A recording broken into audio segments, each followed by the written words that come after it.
Bonjour, j'espère que vous allez bien. Nous avons vu dans la vidéo précédente le schéma synoptique d'un inverseur de source. On dispose d'un réseau principal et un réseau de secours.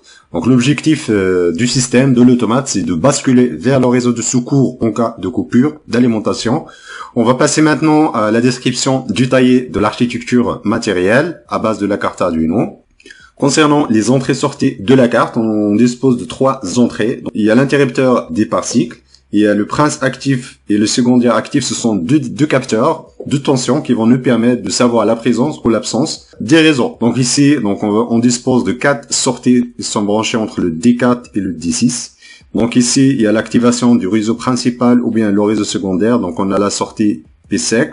Il y a la sortie pour mettre en route le réseau de secours, donc c'est le start secours. Ensuite, on a 2 sorties, 2 indicateurs, ce sont 10 LED ou bien 2 lampes, qui vont nous indiquer la présence, l'activation de réseau principal ou bien de réseau de secours. Voilà, concernant le schéma global, donc ça c'est le schéma matériel qui va décrire le fonctionnement du système. Donc le choix de la carte Arduino, donc ça va être lié avec le choix des chargeurs. Par exemple, si on a une carte Arduino Mega ou bien une carte Arduino Mini ou Nano, donc là, on peut utiliser une entrée 5 volts ou bien 3 volts. Donc, autrement dit, on va utiliser 2 chargeurs avec 2 sorties 3 ou 5 volts.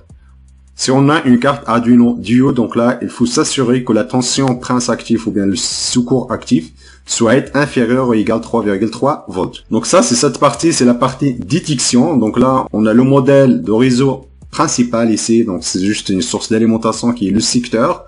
Ensuite, ici, on a une alimentation de secours qui peut être déclenchée par un interrupteur. Donc là, j'ai mis une carte relais. Peut-être l'alimentation du secours nécessite une procédure de démarrage spécifique.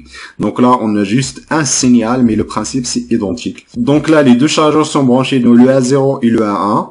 La partie commutation de réseau 1 ou bien de réseau 2, il est constitué d'une carte relais et d'un contacteur. Là, qu'on voit ici, il faut que le basculement entre les 2 réseaux, donc là, il y a le réseau 1 et le réseau 2. Donc, il faut pas mélanger les 2 neutres ou bien les 2 phases. Donc, ça, c'est très important. Il faut que les 2 réseaux soient indépendants. Ensuite, donc, il faut pas utiliser 2 contacteurs. Donc là, on a un contacteur qui peut commuter entre soit le réseau 1 ou bien le réseau 2.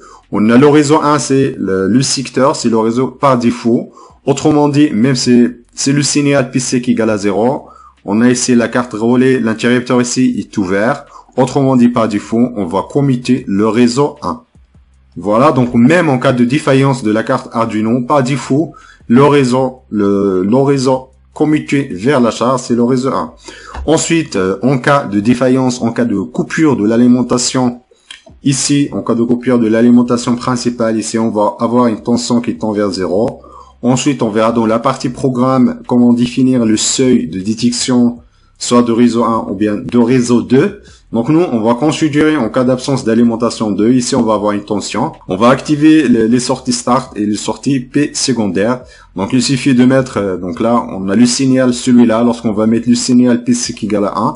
Donc on va fermer le relais. Ensuite, on va ouvrir les 2 interrupteurs ici. Ensuite, on va fermer ces 2-là. Du coup, on va passer du réseau 1 vers le réseau 2. Donc, en revanche, la partie protection des réseaux, donc là, qu'on voit ici, donc là, j'ai juste schématisé la phase et le neutre du réseau 1 et du réseau 2.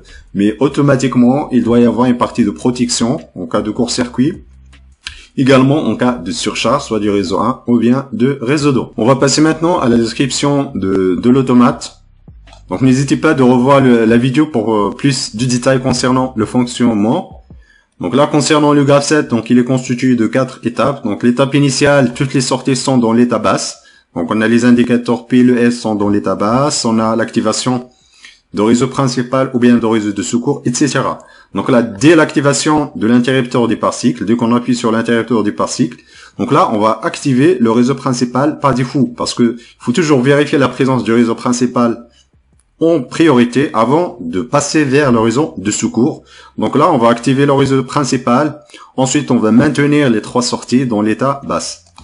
Ensuite, dès qu'on a l'absence, donc la coupure de réseau principal, c'est-à-dire on va avoir un capteur, on va avoir la tension au banc des chargeurs qui tombe vers 0.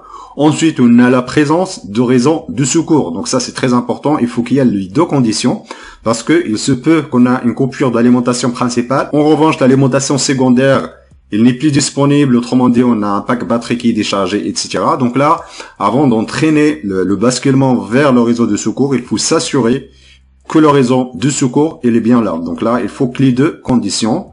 Ensuite, donc, on a la coupure d'alimentation. On va passer à l'étape 2. L'étape 2, on va maintenir les 3 sorties égales à 0 ici. On va juste mettre le start secondaire. Donc ça, c'est juste la mise en route de l'alimentation de secours.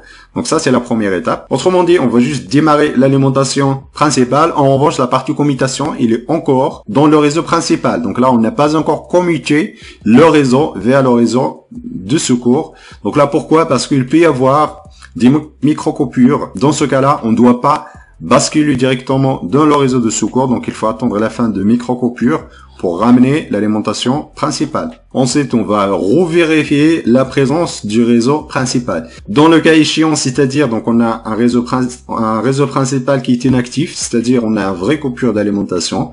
Dans ce cas, on va allumer l'indicateur de l'alimentation de secours. Ensuite, on va maintenir les deux sorties là, c'est-à-dire on va fermer le contacteur, donc c'est une fermeture active, c'est-à-dire on va présenter un signal logique ici. Également, on va maintenir le start secondaire égal à 1. Donc ça, le start secondaire, c'est juste une sortie. Par exemple, il peut y avoir des alimentations qui disposent d'une entrée et d'une sortie, c'est-à-dire on va envoyer un signal de démarrage, ensuite on va attendre un retour qui nous indique que l'alimentation elle est bien prête. Donc ça, c'est juste une modélisation simplifiée de la commande d'une alimentation de secours. Donc là, en revanche, le principe, c'est exactement le même. On va rester ici dans cette étape 3 tant que le réseau principal est absent. Dès qu'on a le réseau principal de retour, dans ce cas-là, on va passer à l'étape initiale. Voilà, donc ça, c'est un graph set simplifié de commutation de la source. Donc on verra dans la prochaine vidéo l'implémentation avec Arduino. Ensuite, on va faire des tests sur la carte Arduino. Donc on va observer les étapes du déroulement du graph set. Si vous avez des questions, des propositions, n'hésitez pas à les mettre en commentaire. Je vous remercie de votre attention et à la prochaine vidéo.